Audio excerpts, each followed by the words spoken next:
ప్రపంచ దేశాలను పట్టిపీడిస్తున్న సమస్యలలో ఒకటి ఆత్మహత్యలు.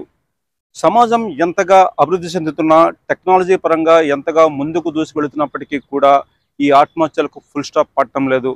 ఈ క్రమంలోనే విశాఖపట్నానికి చెందిన డాక్టర్ పూజితా జోషుల, ఈమె సైకాలజిస్ట్, అదేవిధంగా సైకో లీగల్ అడ్వైజర్. ఈమె హోల్డ్ ఆన్ అనేటువంటి పుస్తకాన్ని రచించారు. ఈ పుస్తకాన్ని ప్రపంచ ఆత్మహత్యల నివారణ దినం సందర్భంగా పాలిటెక్నిక్ కళాశాల వేదికగా ఈ ఆవిష్కరణ కార్యక్రమం కొనసాగింది. ఈ కార్యక్రమానికి ముఖ్య అతిథిగా విశాఖ నగర police commissioner doctor Shankar Pratap Bagchi హాజరయ్యారు.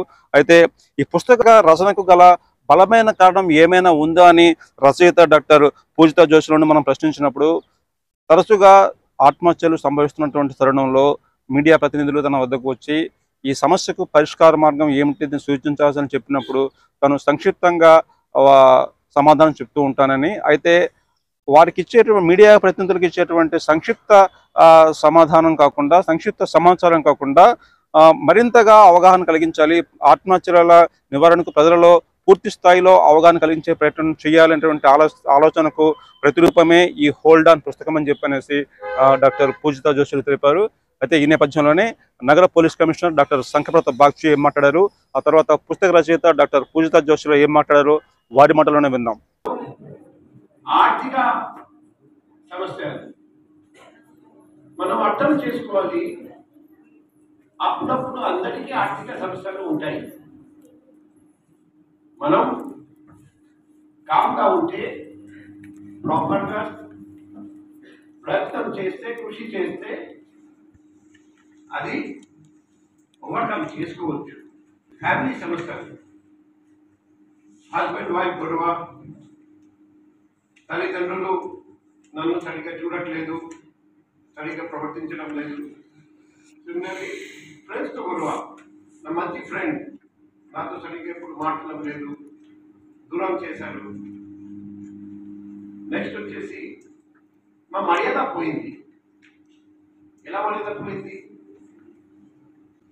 పోలీసు వాళ్ళు పబ్లిక్గా నన్ను కొట్టారు, లేకపోతే లోన్ నుండి లోన్ తీసుకున్నాను, వాళ్ళు నా ఫోటో వీడియో మార్ఫ్ చేసి అందరికీ సర్క్యులేట్ చేశారు, లేకపోతే చేస్తామని బెదిరిస్తున్నారు.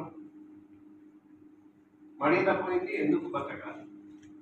ఇంకొకటి వచ్చేసి నా ఒంట్లో బాగాలేదు, ఒక వ్యాధి ఉంది, నేను ఆ నొప్పి భరించలేకపోతున్నా, లేకపోతే నా చుట్టూ అందరూ అందంగా ఉన్నారు, నా ఫేస్ సరిగ్గా అది అందంగా లేదు, నాకు కొంచెం షేమ్ఫుల్గా అనిపిస్తుంది. రకరకాల కారణాలు ఉంటాయి. నా స్పీకర్ చెప్పినట్టు కొందరు వార్నింగ్ సిగ్నల్స్ ఇస్తారండి. సడన్గా విత్డ్రా అవ్వడం, మాటలు చాలా మాట్లాడతారు, ఆ వ్యక్తి సడన్గా మాట్లాడడం లేదు. బాగా నవ్వుతారండి, ఇప్పుడు నవ్వడం లేదు. బాగా తింటారండి, ఇప్పుడు తినడం లేదు. బాగా చదువుతారండి, ఇప్పుడు చదవడం లేదు. ప్రైవేట్ నంబర్స్ కూడా ఉన్నాయి. స్నేహి, స్నేహ, ఏంటి ప్రాణ, ఇంకా జీవనాస్థ, పరివర్తన్, పేజ్ నెంబర్ 25 పేజీలో ఉన్నాయి. సో అవసరం ఉన్నప్పుడు ఈ సూసైడ్ హెల్ప్ లైన్ నంబర్స్ మీద చాలా మందికి అవగాహన లేదు. నా రిక్వెస్ట్,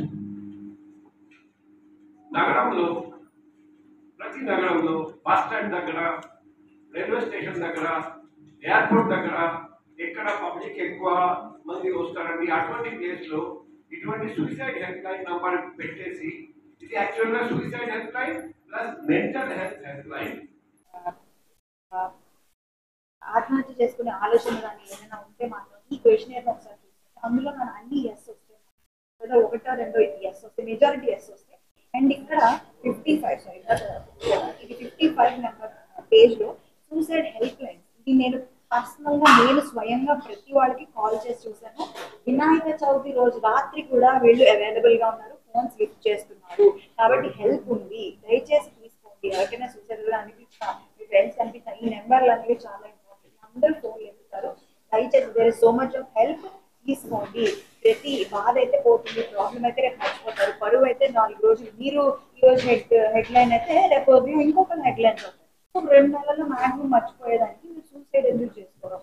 ఈ బుక్ ప్రతి ఒక్కళ్ళు చదవండి దయచేసి. ఫస్ట్ 2000 ఇంచుమించుగా కాపీస్ దాకా 3 పబ్లికేషన్ సూసైడ్ అనేది నివారించడానికి ఇది నా వైపు నుంచి చిన్న ఉడతా ప్రయత్నం అని నేను నా ఇదేంటంటే ఒక్క సూసైడ్ ఒక్క మనిషిని కానీ మనం కాపాడితే I think that is more than any best service